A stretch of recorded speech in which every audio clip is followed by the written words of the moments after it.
celebrate and acknowledge the visionary leadership of President William Ruto and the visionary leadership and statesmanship of our elder brother, the Honorable Raila Odinga. Going forward, those of us who are younger politicians, we should pick lessons from these two leaders, because there's a lot of excitement by many people who are in the political space, and they think leading the country or managing the country's affairs is a small issue. And some of the characters running up and down around, if they are given this nation to manage even for a day, the country will sink, because they don't have enough wisdom and enough foresight to be able to manage the complex society that is Kenya. So, Prime Minister, we appreciate your leadership, your vision, and you've been able to show us, those of us who are younger politicians, that elections and politics should not undermine the collective interest, stability, and progress of our nation. You have helped us understand that individual ambitions to become whatever we want to become should not stand between us and our country's stability, progress, and sustainability. The last point I want to make now that we have reached where we wanted to reach is that, again, just to emphasize that I am happy to see again many political parties whose leadership is here, but although the NADCO and the 10-point agenda was introduced by the two largest parties, UDN and ODM, we have other allies who have joined us from both sides. And what this means is that the country is generally and gradually forming the national consensus that we are looking for.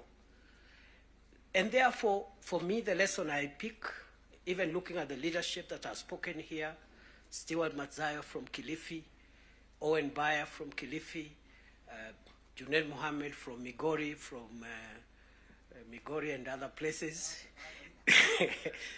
and myself. Those who have felt that perhaps they need space to show their leadership skills, yet they feel their background, their religion,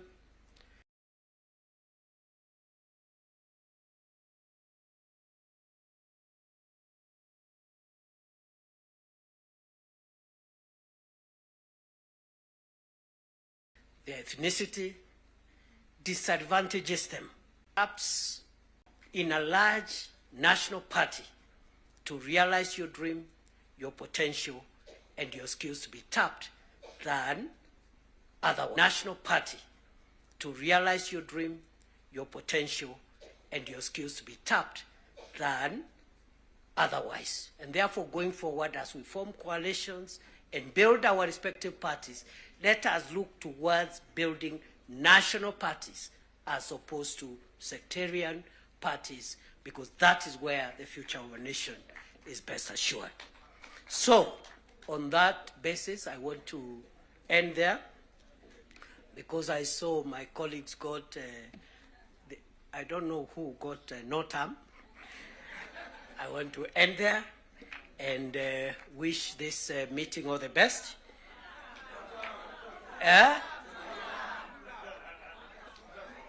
All right. Now, because our leaders are here, after the formal event is over, I'll remain behind, and then we'll also test a few slogans after that.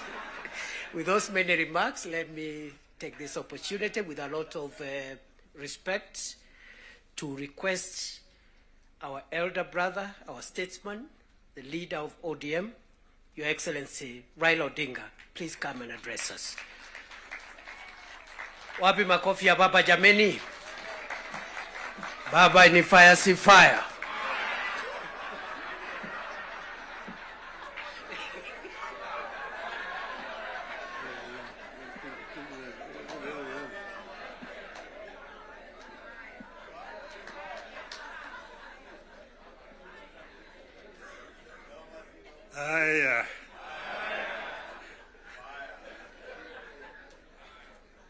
Mr. President, Deputy President, honorable members of Parliament, hamjambo. Hamjambo tena. Hey, I think I see almost a full house. Senators and members of the National Assembly. Thank you very much. I'm very happy to be here this morning to see you. I want to say that I'm charged, but I'm not scared.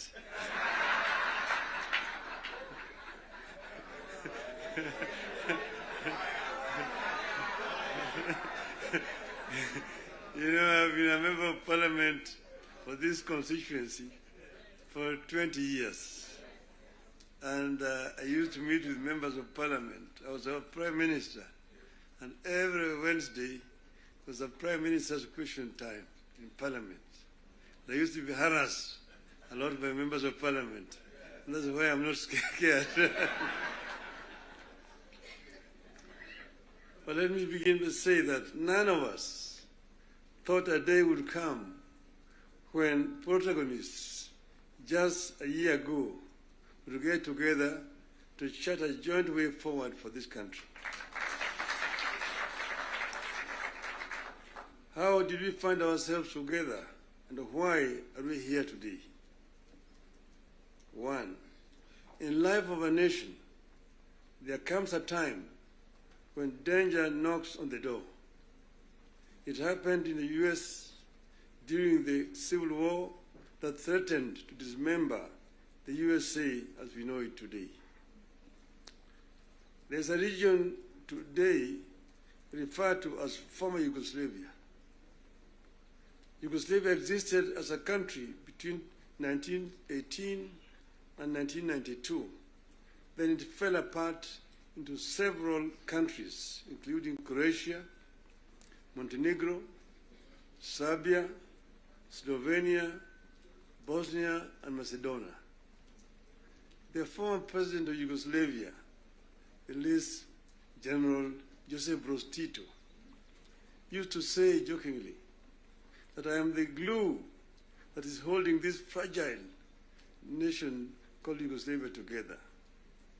And if I depart, it may disintegrate in several small nations. And true to his prophecy, that's happened today. There's no Yugoslavia. Closer to home here next door is Somalia. In 1991, we were here when Siad Barre was forced to run out into exile where he died. Look at Somalia today. So there are several examples that exist around the world. As leaders, we are supposed to scan the horizon, spot the danger, and act to subvert that danger. In 2024, that last year, we understood that the dark clouds that were gathering over Kenya could have been exciting, but they could also mark the end of Kenya. We decided that it is better to have an imperfect country that is struggling to mend its ways than to have a collapsed one.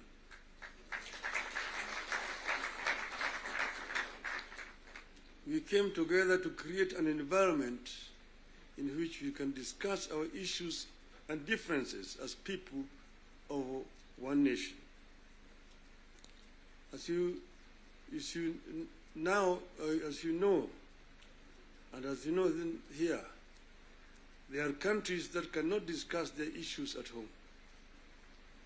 In my life, I've attended many meetings in London, Paris, Istanbul, Washington, name it, where African leaders are ferried to foreign capitals from their own collapsing countries to discuss issues they cannot discuss at home.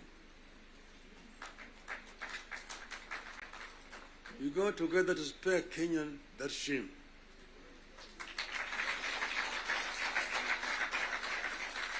Our object was and remains one, as one U.S. Senator called it, our country, our whole country, and nothing but our country.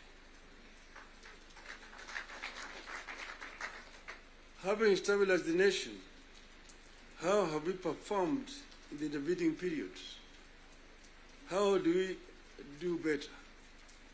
How do we move forward in a way that respects the people of Kenya and that shows that we are alive to the circumstances that triggered our coming together and that we are acting on them? That is our object today. And that's why we are here today. We met and decided that we needed to have, for the first time, a joint parliamentary group meeting. We could now discuss with our members of parliament. It's over 2 months ago, I had an opportunity to discuss in this very same place here with the members of the executive. They came here and actually came with the blueprint of the performance, what they had done up to that time, and what they were intended to continue doing going forward. And I was very candid with them in my discussions with them. And I told them where I thought they were not doing right and what I thought they should be doing rightly. So as always, I'm always very candid indeed. Today, I'm meeting the members of the legislature. As you know, we have got three very important institutions: the executive, legislature, the judiciary. And I'm hoping that in not very far away from today, I will have opportunity to talk to the judiciary as well. So I'm going to be very candid with you people. to talk to you as a former member of parliament. Yes, the leader, Kimani Ichung'wah, referred to the constitution and told me the issues like NGF and and Senate oversight in the counties is in the constitution. I want him to cite to me the section of that constitution that he's referring to. Because as you know, I was very involved with the constitution, making constitution of this country. And at another time, I would want to bring Professor Yashpal Gai, who was the leader of that constitution making. And we went through very many issues. We had committees in the Bomas of Kenya dealing with various segments of that constitution. The executive was one. Legislature was another one. Judiciary was another one. Devolution, other committee. And devolution was very contentious because we had very many people who did not want the devolution because of what had happened at independence. As you know, we started with the devolved system government, Majimbo. The foundation of Majimbo was actually contentious because it was ethnic-based. The colonialists and the settlers had actually instilled fear in the people that the bigger communities, the bigger tribes at that time, the Luos and the Kikuyus, will lord it over the smaller tribes. And the smaller tribes need to safeguard themselves by creating regions and powers so that they can be able to be protected. That was the basis of Majimbo. And it was a very lengthy discussion at Lancaster House. So KANU accepted Majimbo in London, but with the understanding that they would change it after the independence. So after independence, KANU actually started to frustrate Majimbo by not remitting funds to the regional governments. I want to refer you to the Hansard in the Bunge.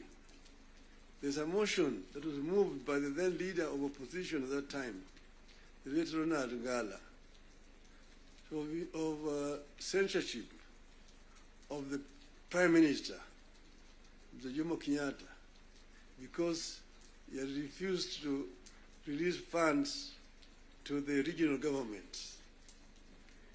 You need to read that debate. Ngala moved it. It was seconded by Masini Muliro, who was the deputy leader of the opposition.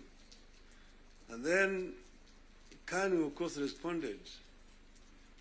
First Jaramogi, Oginga Odinga, and then Tom Mboya responded to that motion. The motion was defeated, but that debate actually is very historical. And I want to refer you to it. Go and read what it said. Eventually, KANU, of course, had to fold up and dissolved, and then eventually Majimbo was also dissolved through a constitutional amendment. And then what happened was what?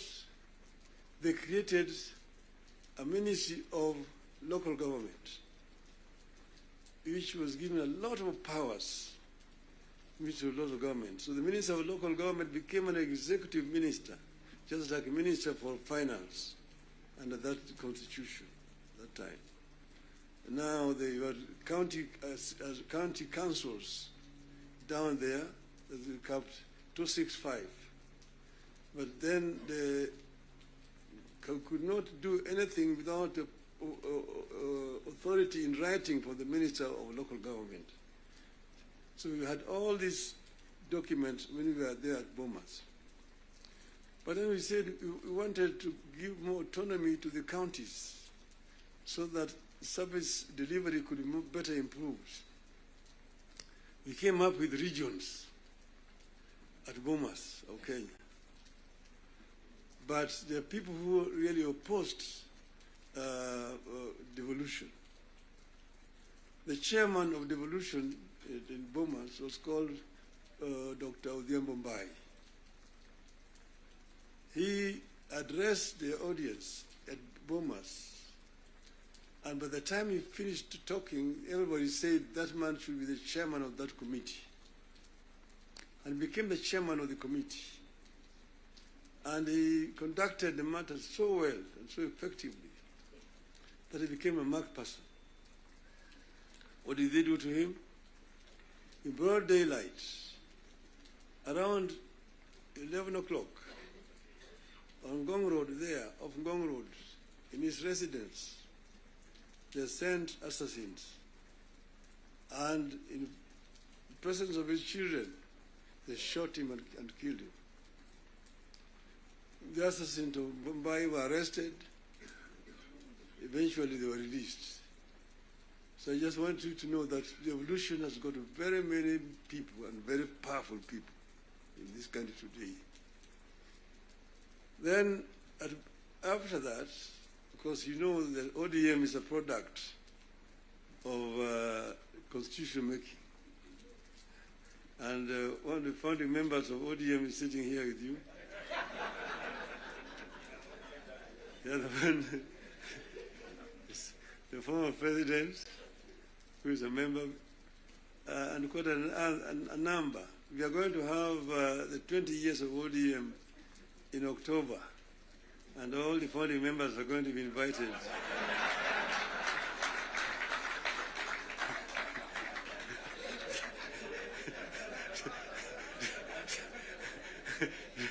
to come and attend. Now, you see, we said that we give clear, responsibilities. the executive, the legislature, and the judiciary. And the legislature is supposed to make laws that the executive uses to run the country. And the judiciary is then there to ensure that in implementation of these laws, the executive is not overreaching or violating the law of the Constitution. But then, so the work of Parliament is representation, legislation, and oversight. Very clear, it's written there in the Constitution. Parliament is not supposed to be implementing. Parliament is supposed to be oversighting. It's not oversighting. And secondly, there is only two levels of devolution. There's, national and one level, county. Constituency is not an element of devolution. Devolution remains at the county. Down there, the constituency, the county government does the implementation of the projects. I'm saying, correct.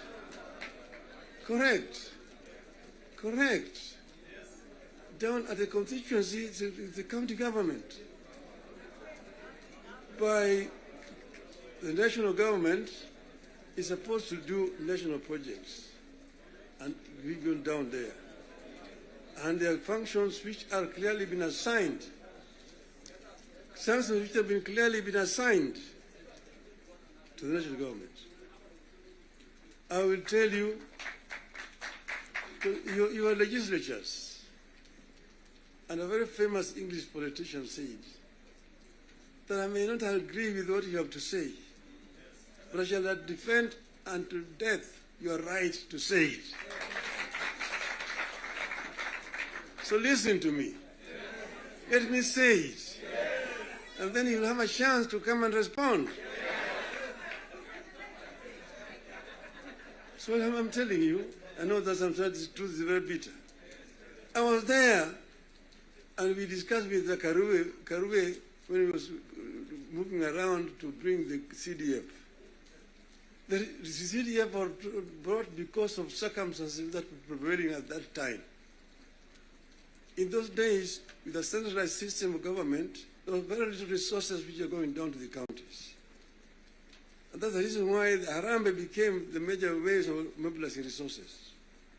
Sometimes you find nearly 100 cards in your desk for Harambees here and there. Whenever the president moved around, we'll go around to counties, to the districts. And then we'll be addressing people. People will come up to tell them their problems.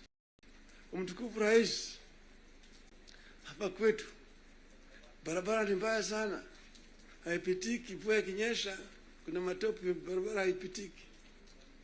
Mtukufu Rais, hapa kwetu shule yetu hapa, juzi mvua ilinyesha na upepo kaja katoa paa.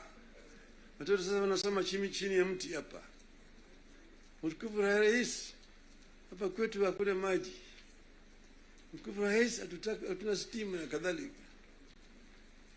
When it's time to respond, to say, nyinyi mnasema barabara ni mbaya, mnasema hospitali hakuna dawa, mnasema upepo imechukua paa ya nyumba. Mjumbe wenu anafanya nini? Yeye anapiga tu kelele kule kwa bunge. Anapiga tu kelele kwa bunge, hajali mambo ya maendeleo kwake. Kwa hiyo mimi nitatumia mtu kuja kufanya harambee. Lakini leo mimi nitatoa pesa ya kujenga hiyo shule. Ambayo kujenga hiyo nyumba. Nitatoa pesa na kadhalika. That was the end of it. So the MP was the one who was being blamed for the failure of the national government to do certain things in their constituency. And that's the reason why we came up with the idea of CDF. That was that time. Exactly that was that time. But then the constituency is now falls under the devolved government, which is being led by the governors. So constituency is not a devolved unit. And members of parliament themselves should not be involved in development because there's supposed to be oversighting. There's supposed to be oversighting. If you have yourself being involved in construction of roads, building of schools, hospitals, who is going to oversight you? Who is oversighting you? So, Mr. President, I hold very clearly that these MPs know that they should not have any business in trying to implement projects in their constituency. Implementation of projects should be left to the county government. Secondly, the oversight, the national parliament oversight the national government, whether it is the National Assembly or the Senate. Oversighting of governors, the responsibility of MCAs, members of the county assembly, not the senators. It's not the responsibility of the Senate to oversight. Senate wasting time of governors to come and answer questions about roads in the counties. And thirdly, the issue of extortion. The issues of extortion. The issues of extortion. Majority Leader, you talked of, you didn't talk of extortion, you talked of lobbying. Lobbying is okay. In the US, you've got lobby firms which have formed to lobby the members of the Congress. They come to lobby, they're known, they're officially registered as lobbyists. They come to lobby the members of parliament. But lobbying is a different thing from extortion. From extortion. That you have a member, every committee has got a member who is how do you call him? Welfare. Welfare Bungi is giving a very, very image of parliament. That members of parliament should not be soliciting funds from because you see, listen to me, you know, the environment that we are creating here in this country is very, very hostile to investments. Foreign investors who come to the country bring their resources in the country to invest it here. And when they bring their resources, when they find there's too much bureaucracy and there's too much extortion, they run away. Private capital is risk shy. Risk shy. And when, for example, somebody has come with his resources to start a project, and then you find somebody beginning to make noise that, oh, this project has not been approved. This project has not been approved. Or this project is being corruptly implemented. You run away. You run away. And delaying of the projects. And you find a situation where members of parliament inviting parastatals and so on, and even purporting to be cancelling projects that have been signed. That is the work of the executive, not the work of the legislature. So the legislature should not be competing with the executive in terms of implementation of projects. Allow the executive to implement and just correct them when they go wrong. That is the country will develop. Create a healthy environment for implementation of projects in the country. Then this country will develop. I know I'm being too honest with you people. And I know that the facts, the truth sometimes is so painful, but I think it is important to say this to honorable members of parliament. Thank you very much. May I now invite my brother to come and address you people.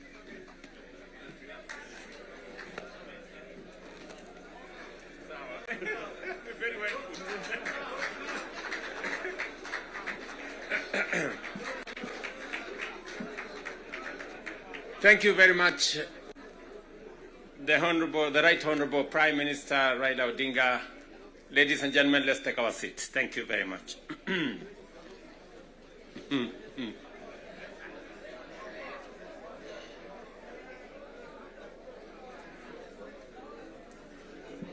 Now, honorable members, let me join the Right Honorable Raila Odinga and all the leaders who have spoken before me to welcome all of you to this very important first ever parliamentary group meeting that brings the two major coalitions together today here in Karen. Karibuni sana.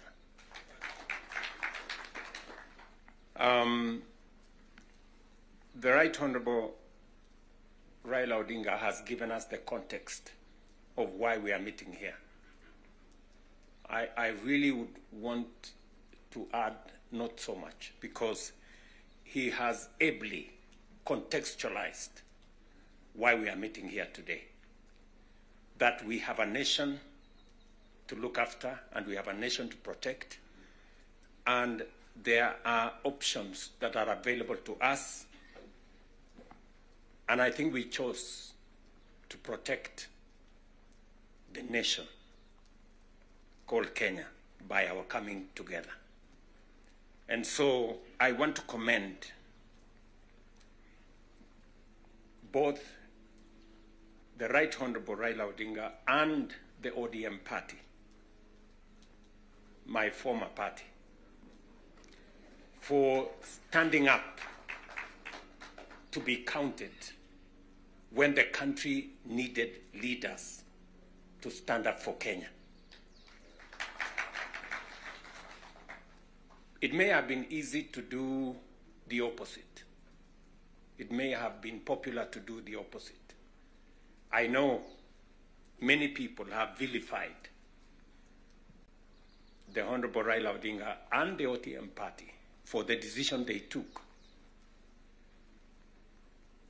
to stand for Kenya when there was need to do so. And let me say the following as the President of Kenya today.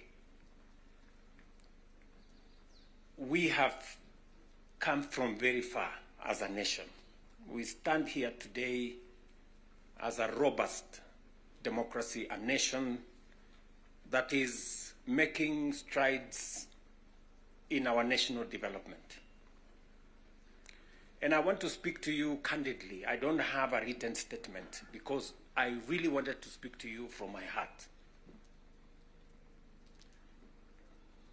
Because where I stand today, I've had a political journey as a person. And by God's grace, I have come very far. You know, out of the 5 people who have become presidents in Kenya, I am one of them. I don't take it for granted, and I don't take it lightly that God has given me an opportunity to be one of the 5 Kenyans who have had the opportunity to lead this country. And I must say this to us as leaders, that a nation, the progress, the destiny of a nation is decided by leaders. As to whether we are going to be a progressive nation or we are going to be a failed state is going to be determined by leaders, by us, the people who are sitting here. And therefore, the place of leadership is almost sacred. Nobody becomes a leader by chance or by God, and destiny has given us that chance. And we must think about it deeply. And so I want to ask you as leaders,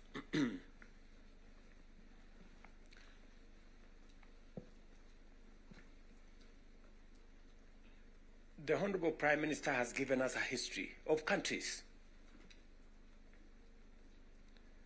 I will add to that list 2 countries. Singapore and Kenya were the same countries 60 years ago.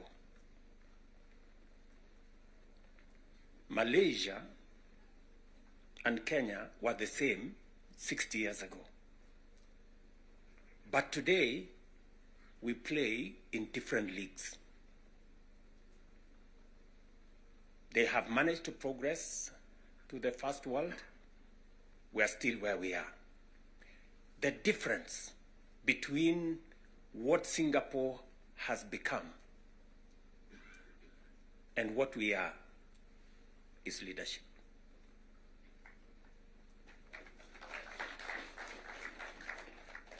And that is the place, ladies and gentlemen, we occupy today. So that you understand, and they go one after the other to 10,000, to 20,000, to 50,000, and elect you. You are not special. But it is a moment that God has given us as leaders.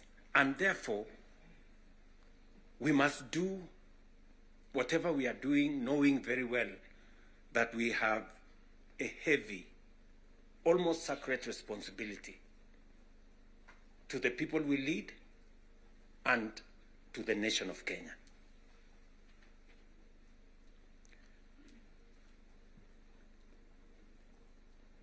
And it is not that we don't know what we should be doing.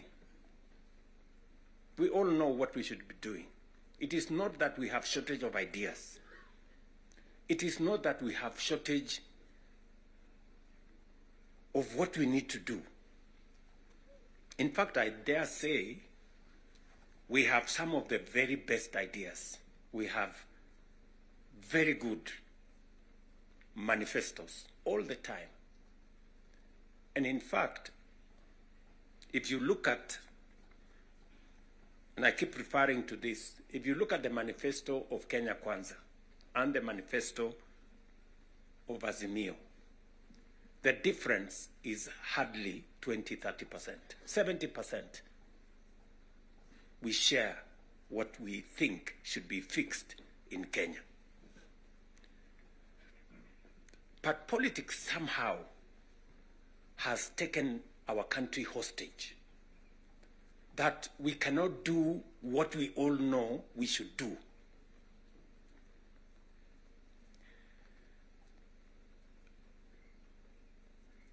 I have said that the difficulties that I face today as a president in Kenya are self-imposed. You know, I imposed on myself all these difficulties. Implementing the new funding model, implementing SHA, implementing housing, doing all those things. If I hadn't done any of those, I would be a very popular person, and but the country would not have moved anywhere. I am confident that if Raila had become president, he would be doing what I'm doing. Yes. He would be implementing SHA. He would be implementing housing. He would be doing reform in the education. He would be doing reform in agriculture. I know that for a fact because I have been in his school of leadership. That's the correct position. and he would be as unpopular or as he'd be having the same difficulties that I have today. But these are necessary for Kenya to change. Friends, we cannot change the country otherwise. And that is why he has the courage to stand here and tell you, let us stop the extortion. Yes. Very few leaders can stand here and tell you to stop the extortion that is going on in Parliament. I'm telling you the truth. Very few leaders. Because we like making peace with mediocrity. Oh, and trying to explain things that we shouldn't be explaining. Now let me ask you, friends, we are all friends here. Yeah, we are one team, or so I guess. This fellow who is called chairman of welfare in committees, what is their job? What is their job? Extortion, that's it. And that is what Prime Minister is saying.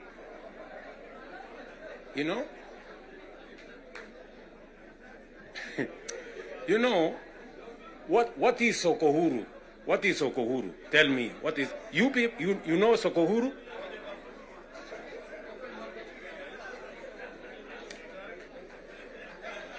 So, let me tell you.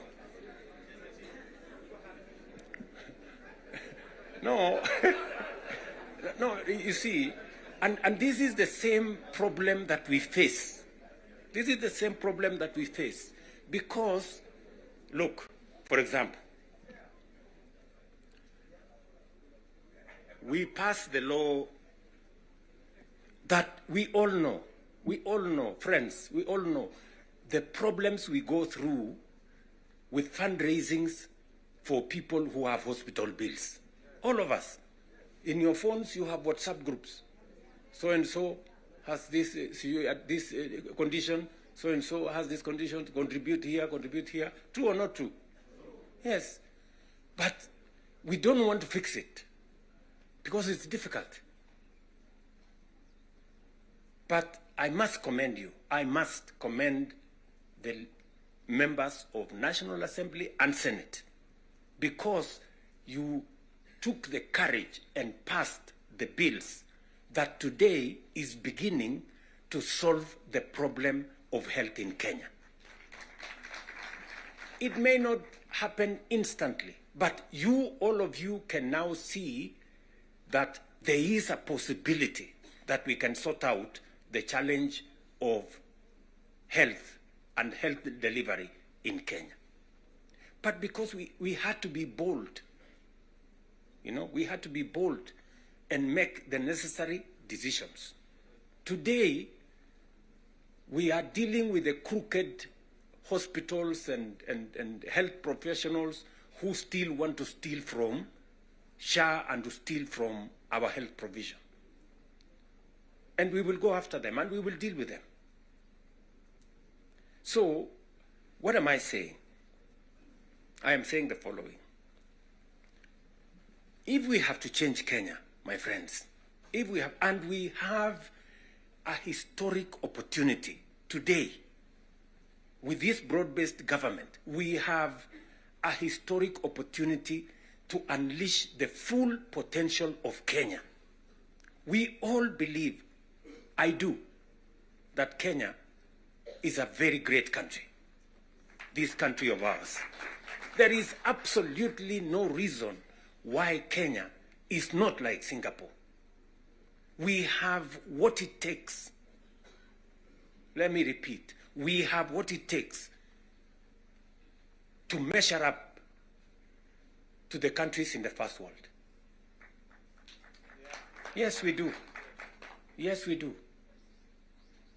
But we are playing in the wrong league because leadership, me and you, are refusing to stand up to what this country needs. I really want to persuade you guys. I really want to persuade you friends. Yeah? This is not about William Ruto. I am here today, I will not be there tomorrow. This is not about Raila Odinga. Right? It's about the country called Kenya, where today we have the privilege to be the leaders, to be the decision makers, to decide which way Kenya. It is us who are seated here. It is us. And we have the historic opportunity to make this country what we have always wanted it to be, but it has not been. As I have said, the same way Raila Odinga can stand here and tell you we must stop the wrongs, I have also said that I am ready to pay whatever price to make this country change. Yes, we must change this nation. And we can do it. Look, housing was part of our conversation for the last 30 years.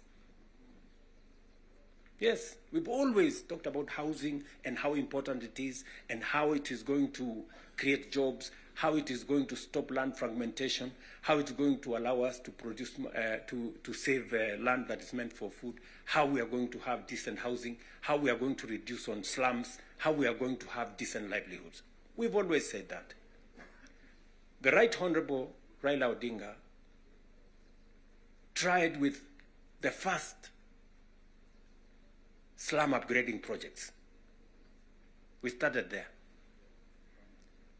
The housing levy, go and read the Azimio Manifesto. Read the Kenya Kwanza Manifesto. It is there. It is there in both manifestos. We now are seated here and we have the opportunity to implement what was in the Azimio Manifesto and what was in the Kenya Kwanza Manifesto. Friends, why don't we just do it? Why don't we just do it? We will do it? Yes. Let us just hold it out and look. You can see for yourselves how transformational it is. Today, using the housing levy, we are not only doing housing, we are doing markets, we are doing hostels. And I promise you, what you see in Mukuru, what you see in Kisumu, because I have been there with Baba here, what you see in Eldoret, what you see in Nakuru, what you see in Kiambu here, what you see in almost every part of Kenya, is just housing implemented for 2 years. And you can already see the kind of impact it is having, the number of jobs it is creating, the way it is bringing change in our towns and cities. Friends, if we were to do this for 10 years, if we were to do this for 20 years, and this is a project that has been delayed, we are supposed to have done this 30 years ago. Tell me, if housing was implemented 30 years ago, how Kenya would be looking today. We wouldn't be different from Singapore. We may have started late, but we now have a chance to do it. I want to ask you, I want to request you for us to come together. And we are not coming together so that any one of us can get anything. We are coming together so that we can transform this country. And it is possible in our lifetime to change Kenya. In our lifetime. We now have maybe 320, 350,000 young people working in that space. We could double that to 700 in the next 2-3 months. We could scale up that to 1 million by next year. And we can energize the transformation of our country. That is why we are sitting here. That is why Baba and I have called this PG. Baba has told you we are here for Kenya. I am buttressing what we are saying, what he is saying, by telling you what we can achieve together. What we can do in our agricultural transformation. If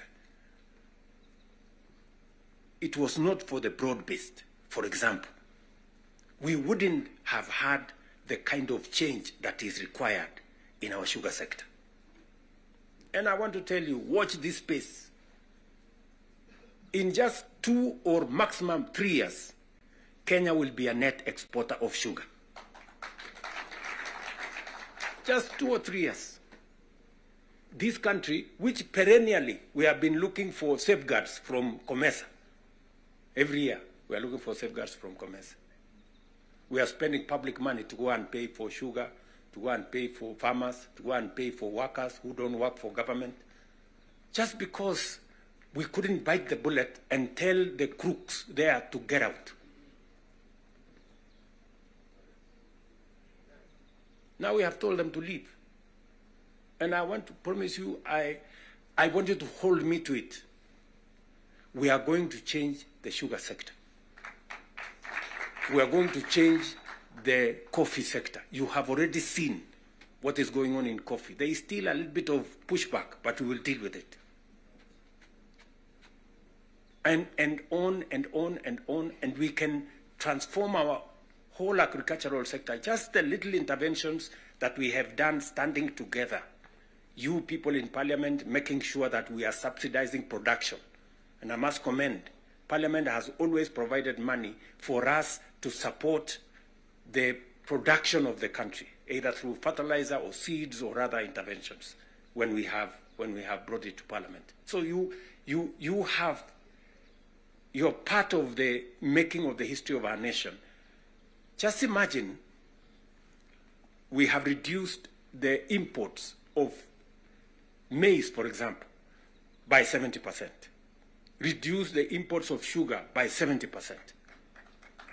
And we can make that progress if we are focused on where we want to go. And that is the reason why we have to make the decisions that we have made work. It is the reason why Baba and I have appointed Agnes Zani and her team, so that what brought us together, we don't forget. The 10-point agenda that we have signed buttresses what is actually in our manifestos. The NADCO report, we all know what it is supposed to achieve. And if we stand together, we can achieve all the legislation that is recommended by the NADCO report. Parliament has what it takes, to do this. For Kenya, we can do it. And I want to persuade this PG to work with us and for all of us to be committed to this exercise. Protecting devolution. There is need for us as a nation to distinguish between governance and devolution. The governor is not devolution. The governor is a person.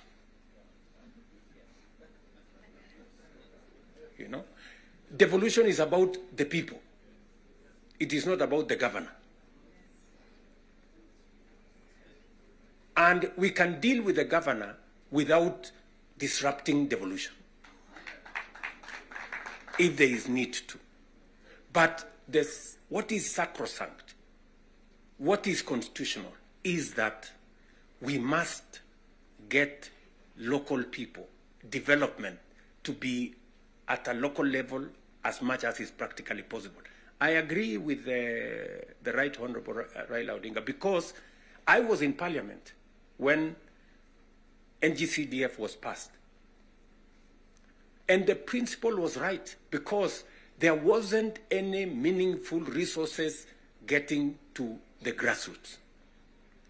And the big push for devolution in the constitution-making process was three principles: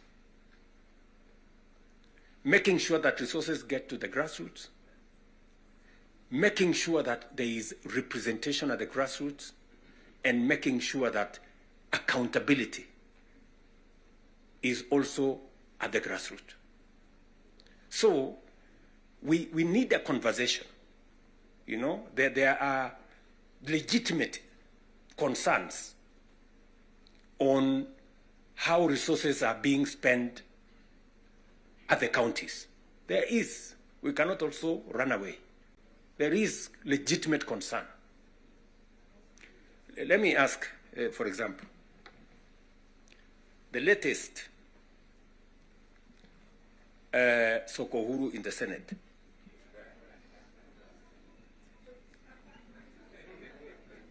Because you have to accept, you know, by virtue of the position I hold today, I am a consumer of raw intelligence. I know what's going on. Where does somebody find 150 million? Where? Huh?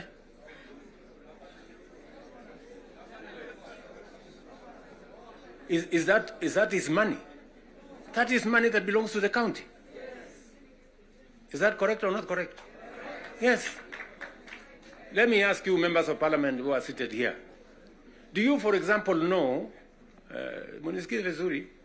do you, for example, know that a few members of your committee collected 10 million shillings so that you could pass that law on anti-money laundering? Did you get the money? No.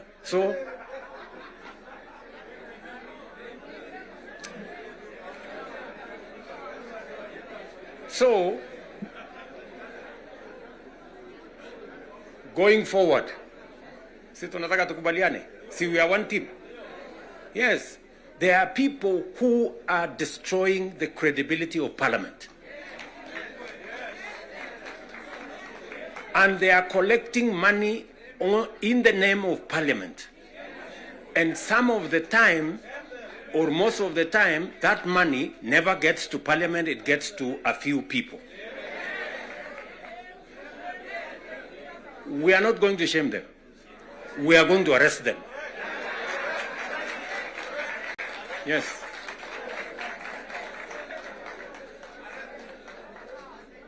Do we agree? Do we agree? Yes. Whoever is giving and whoever is being given and whoever is doing whatever it is, we sort them out. Because the reality, friends, the reality is that there is a problem. And we all know here, tukitaka tukusema ukweli, there is a problem. And unless we sort it out, we are going to destroy our nation. We are going to destroy this nation unless we sort it out. And we must be as candid to ourselves here as we are candid in implementing what is transformational for Kenya. Tunaelewana? Now, let me say this. We must make sure that we get resources to the grassroots, but we also must make sure that the resources that get to the grassroots is used for the people, not other ways. And so we must do for the national government as well. In our 10-point agenda, we have discussed about the young people of our nation and how we need to protect their livelihoods. I want to ask the leadership seated here today, members, I want to persuade you. We have a robust program. We have, I think, close to 8 or 9 different programs targeting our young people. And how we can meaningfully engage them in employment and other interventions that benefit the young people of our nation. I will say this. We spend close to 650 billion shillings every year in education, making sure that our young people go through primary school, ECD, primary school, junior school, secondary school, TVETs, and universities. Of labor is another one, digital jobs, and every member of parliament here, especially of the National Assembly, you have resources to do ICT hubs. I remember discussing with Sirma there, chairman of NGCDF.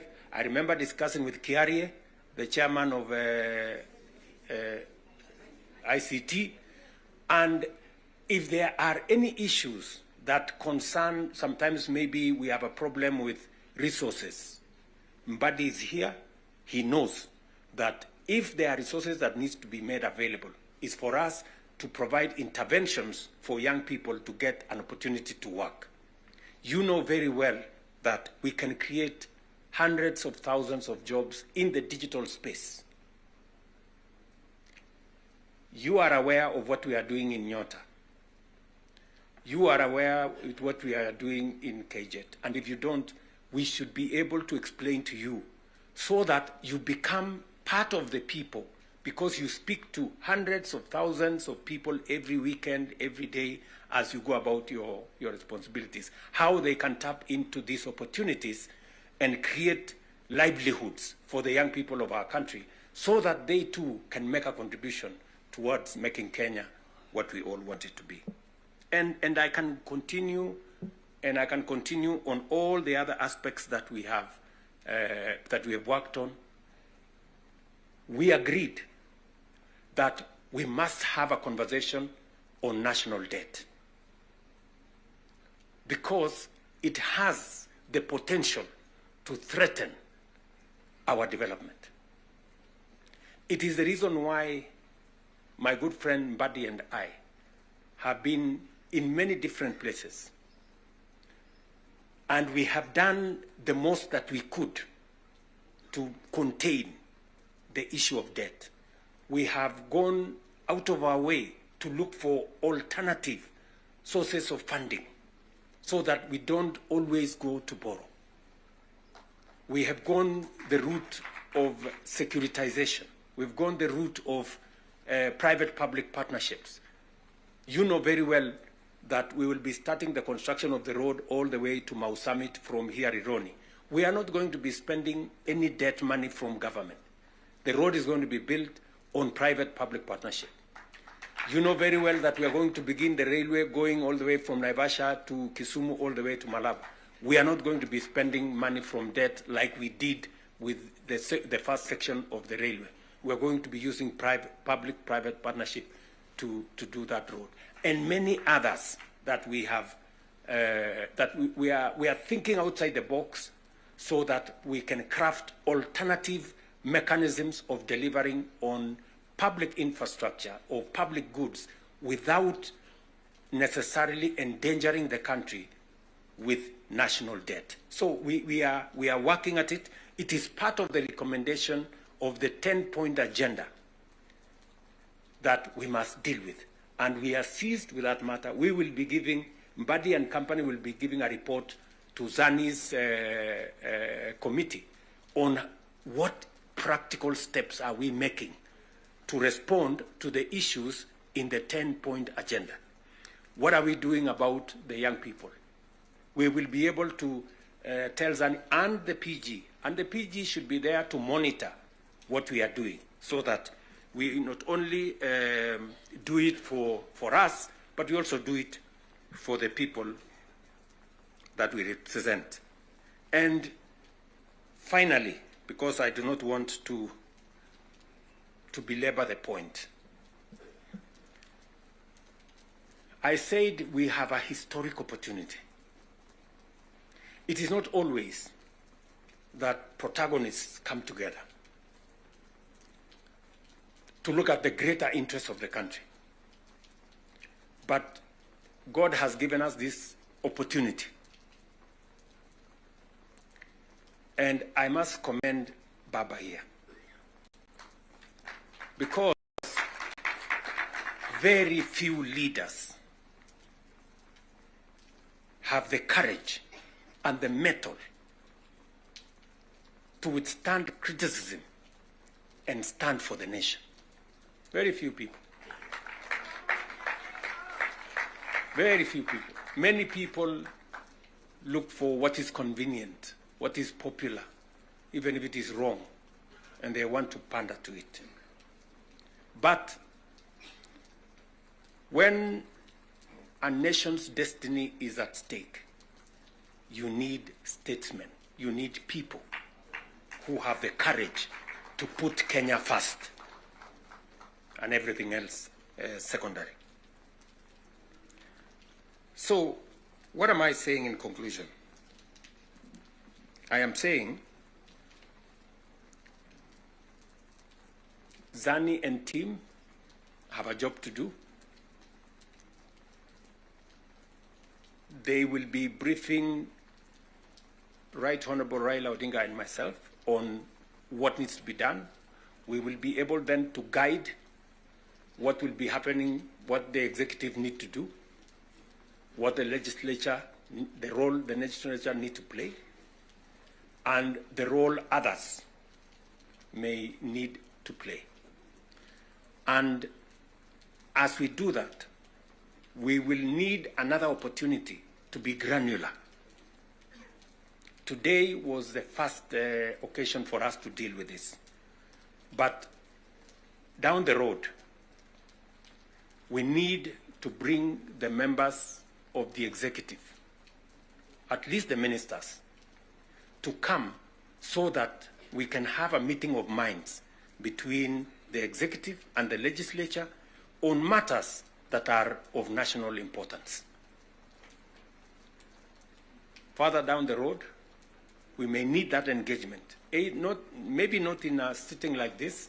Maybe we can organize a retreat for 2 or 3 days so that the questions I see members of parliament asking on some of the programs, we can fully understand the import of the programs we are running, what they are meant to achieve, the transformation that is supposed to happen, and how we position ourselves to make sure that we provide the push necessary for that transformation to happen. Again, focusing on the greater picture, the bigger picture of our nation. So, ladies and gentlemen, I want to say thank you very much for coming for this session. I know we will listen to you, able to answer.